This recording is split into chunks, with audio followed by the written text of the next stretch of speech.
Kumar Swaminathan is asking, I live ahimsa as a core value, but I have an unanswered question for myself. When Shiva beheaded Ganesha and Krishna beheaded Shishubala, how can I explain myself and others? These are also not violence. Listen.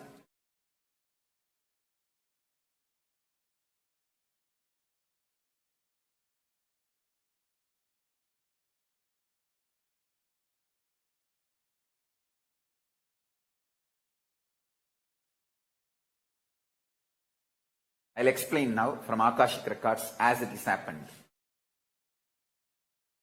Parashakti decided it is time to manifest Ganapati, means who will guide and lead all the Shiva Ganas.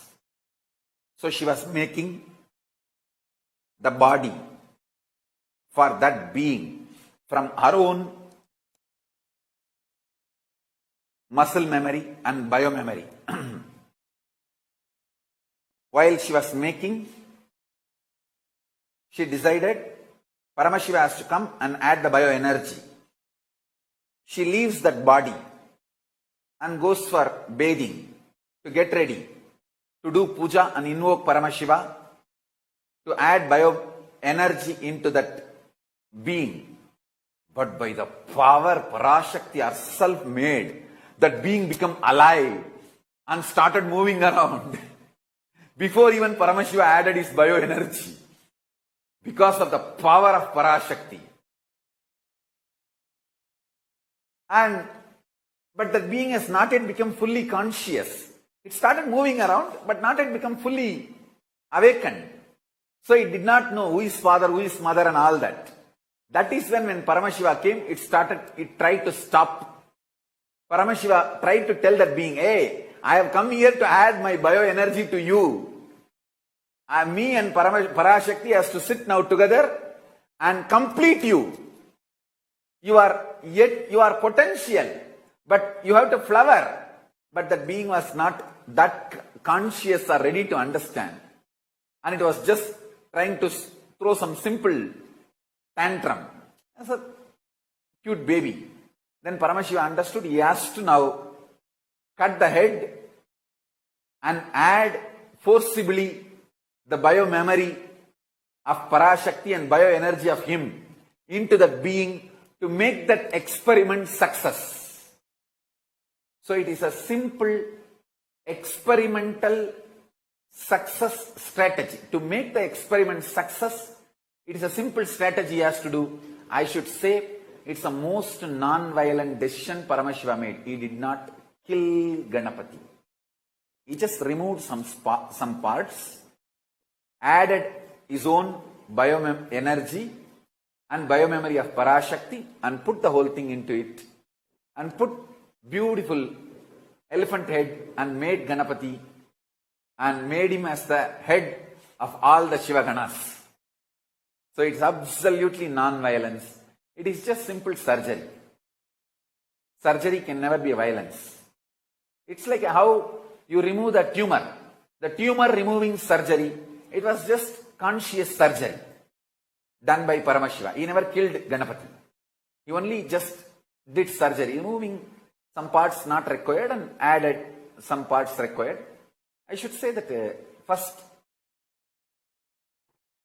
tumor removing and transplantation surgery done by Paramashiva is Mahaganapati successfully. And second, you spoke about the Shishubala. You see, understand? Krishna really waited. Shishubala to wake up and come to the non-violence and enlightenment. Align himself back. But Shishubala was going to the extreme. He started destroying the enlightenment ecosystem built by Krishna. Now, he has to see the violence, non-violence from the larger scale. He should not be see, if Krishna did not kill Shishubala, it will be like a Krishna was violent to the larger humanity by letting the enlightenment ecosystem be destroyed. So, to be non-violent to the larger humanity, even then he gave a long rope to Shishubala. Finally, he has to cut the head of Shishubala and give enlightenment to Shishubala. If you read the story, the life, Atma of Shishubala reaches directly Krishna's feet. If Krishna wanted, he could have killed Shishubala by keeping Shishubala far away. He did not do. He killed Shishubala. He cut the head of the Shishubala in his breathing space. I should say that's the most compassionate liberation he gave literally in his very breathing space. I should say the Shishubala's cut head fell at the feet of Krishna and the life got absorbed into Krishna Charana.